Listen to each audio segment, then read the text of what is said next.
തൃശൂർ എരുമപ്പെട്ടി വെള്ളറക്കാട് വയോധികയെ തെരുവ് നായ്ക്കൾ കടിച്ചുകൊന്നു. കിടപ്പ് രോഗിയായ 84 വയസ്സുള്ള വയോധികയാണ് നായയുടെ കടിയേറ്റ് മരിച്ചത്. ഇവരുടെ 60 വയസ്സുള്ള മാനസികാസ്വാസ്ഥ്യമുള്ള മകനെയും നായ ഗുരുതരമായി കടിച്ചു. MS ലിഷോയ് വിവരങ്ങളുമായി. ലിഷോയ്, കേൾക്കാൻ തന്നെ ബുദ്ധിമുട്ടുള്ള ഒരു വാർത്തയാണ്. എപ്പോഴായിരുന്നു സംഭവം? എങ്ങനെയാണ് ഈ നായ് വീടിനകത്തേക്ക് കയറി ആക്രമിക്കുന്ന ഒരു സാഹചര്യം ഉണ്ടായത്?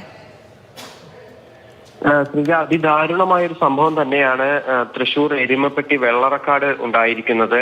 ഈ ഏകദേശം 6 മണിയോട് കൂടിയാണ് ഇന്ന് വൈകിട്ട് ഈ സംഭവം ഉണ്ടായിരിക്കുന്നത്. അതായത് ഈ എരുമപ്പെട്ടി വെള്ളറക്കാട് കൊല്ലമ്പടിയിലാണ് സംഭവം. കിടപ്പ് രോഗിയായ കിഴക്കേപ്പുരയ്ക്കൽ കാർത്തിയായനിയെയാണ് വീടിനകത്തേക്ക് നായ കയറി കടിച്ചു കൊന്നത്.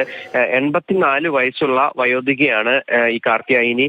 ഇവരുടെ മകൻ മാനസികാസ്വാസ്ഥ്യമുള്ള 60 വയസ്സുള്ള ദേവദാസിനെയും നായ കടിച്ചിട്ടുണ്ട്. വൈകുന്നേരം 6 മണിയോടുകൂടിയാണ് ഈ സംഭവം ഉണ്ടായത്. വീടിനകത്ത് കാർത്തിയായനി കിടക്കുകയായിരുന്നു. ഈ കുറച്ച് നാളുകൾക്ക് മുൻപ് ഈ വീണതിനെ തുടർന്ന് എല്ല് പൊട്ടിയതിനെ തുടർന്ന് കാർത്തിയായനി കിടപ്പിലായിരുന്നു. ദേവദാസ് മാത്രമാണ് പിന്നീട് വീട്ടിലുണ്ടായിരുന്നത്.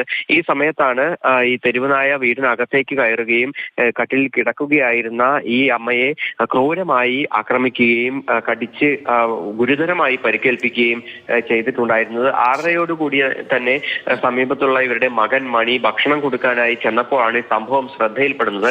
പിന്നീട് അതിദാരുണമായ ഒരു വാർത്തയാണ്. 84-കാരിയായ ഒരു കിടപ്പ് രോഗിയെ തെരുവുനായി കടിച്ച് കൊന്നു എന്ന് പറയുന്നത്. 60 വയസ്സുള്ള മാനസികാസ്വാസ്ഥ്യമുള്ള മകനും ഗുരുതരമായി പരിക്കേറ്റിരിക്കുന്നു.